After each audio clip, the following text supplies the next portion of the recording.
શું ગરુડ પુરાણમાં ઉલ્લેખ છે કે મૃત્યુ પછી આત્માને યમદૂતનો માત્ર 24 કલાક માટે જ લઈ જાય છે? આ 24 કલાક દરમિયાન આત્માને બતાવવામાં આવે છે કે તેણે કેટલા પાપ અને કેટલા પુણ્ય કર્યા છે. ત્યારબાદ આત્માને ફરી તે જ ઘરમાં છોડી દેવામાં આવે છે જ્યાં તેણે શરીરનો ત્યાગ કર્યો હતો. ત્યારબાદ 13 દિવસ સુધી આત્મા ત્યાં જ રહે છે. આત્માને 13 દિવસ પછી ફરી લઈ જવામાં આવે છે.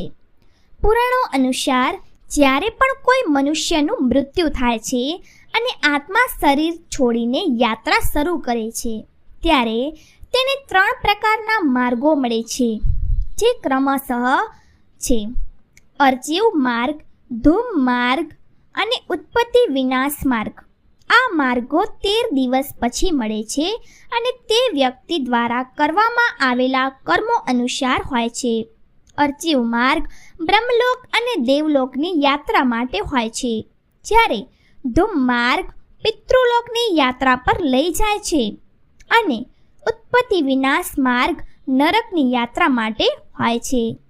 આ રીતે આત્મા અલગ અલગ માર્ગમાં ચાલી જાય છે જ્યાં તે કર્મો અનુસાર અને યમરાજ દ્વારા નક્કી કરેલા સમય સુધી રહે છે. યજુર્વેદમાં કહેવામાં આવ્યું છે કે શરીર છોડ્યા પછી જેમણે તપ અને ધ્યાન કર્યું છે તેઓ બ્રહ્મલોક જાય છે, એટલે કે બ્રહ્મમાં લીન થઈ જાય છે.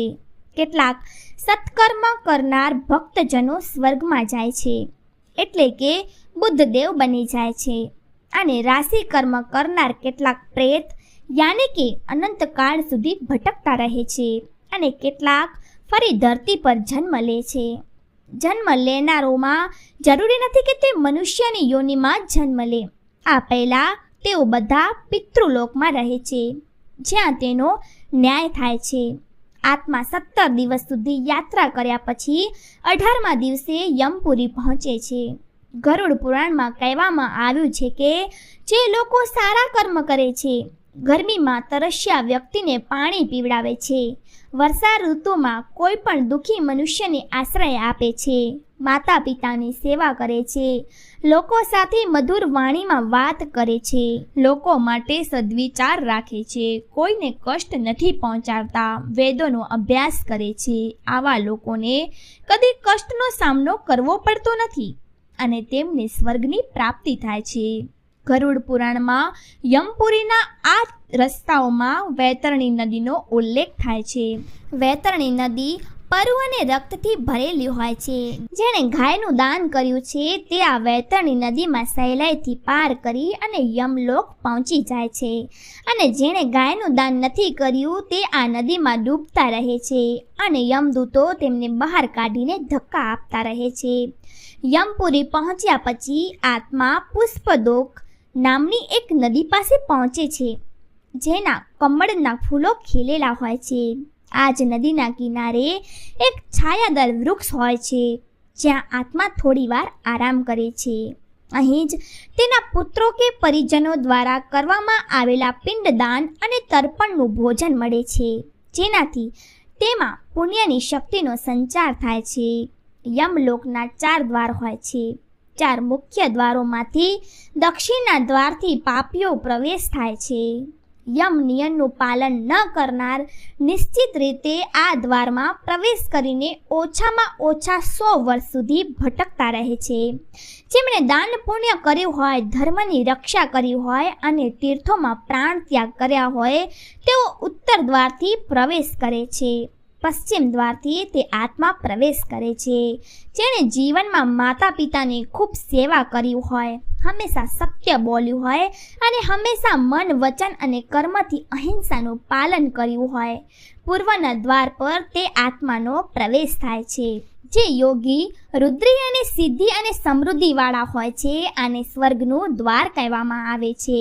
આ દ્વારમાં પ્રવેશ કરતાં જ આત્માનું ગંધર્વો, દેવો અને અપ્સરાઓ સ્વાગત કરે છે. માનવામાં આવે છે કે જ્યારે કોઈ વ્યક્તિ મરે છે ત્યારે સૌથી પહેલાં તે ઊંડી નિંદ્રાથી સ્થિતિમાં ઉપર ઉઠવા લાગે છે. જ્યારે આંખો ખોલે છે ત્યારે તે પોતે સ્થિતિને સમજી શકતો નથી. મૃત્યુના 12મા દિવસ પછી યમલોક માટે તેની યાત્રા શરૂ થાય છે. તે હવામાં સ્વયંને ઉપર જતો રહે છે. જ્યાં અવરોધ થાય છે ત્યાં તેને યમદૂતો દેખાય છે, જે તેને ઉપરની તરફ લઈ જાય છે. આત્માઓ મરવાની દિશા તેના કર્મો અને મૃત્યુની તિથિ અનુસાર નક્કી થાય છે. જેમ કે કૃષ્ણ પક્ષમાં દેહ છોડ્યો હોય તો તે સમયે દક્ષિણ અને તેની આસપાસના દ્વારો ખુલવા લાગે છે, પરંતુ જો શુક્લ પક્ષમાં દેહ છોડ્યો હોય તો ઉત્તર અને તેની આસપાસના દ્વાર ખુલે છે. પરંતુ જ્યારે કોઈ નિયમ કામ કરતો નથી અને વ્યક્તિ પાપથી ભરેલો હોય છે તો સુખમાં મરીને પણ તે દક્ષિણ દિશામાં જાય છે. આ ઉપરાંત ઉત્તરાયણ અને દક્ષિણાયનનું સૌથી વધારે મહત્વ હોય છે. મિત્રો, જો તમને અમારો આ વિડીયો ગમ્યો હોય તો ચેનલને જરૂરથી સબસ્ક્રાઈબ કરજો, જેથી અમે તમારા માટે વધુને વધુ સારા વિડીયો લાવતા રહીએ. અને કોમેન્ટ બોક્સમાં તમારો અભિપ્રાય જરૂરથી જણાવજો. તમને અમારો વિડીયો કેવો લાગ્યો? વિડીયો તમારા મિત્રો સાથે જરૂરથી શેર કરજો. આગલા વિડીયોમાં મળીએ છીએ. ત્યાં સુધી નમસ્કાર.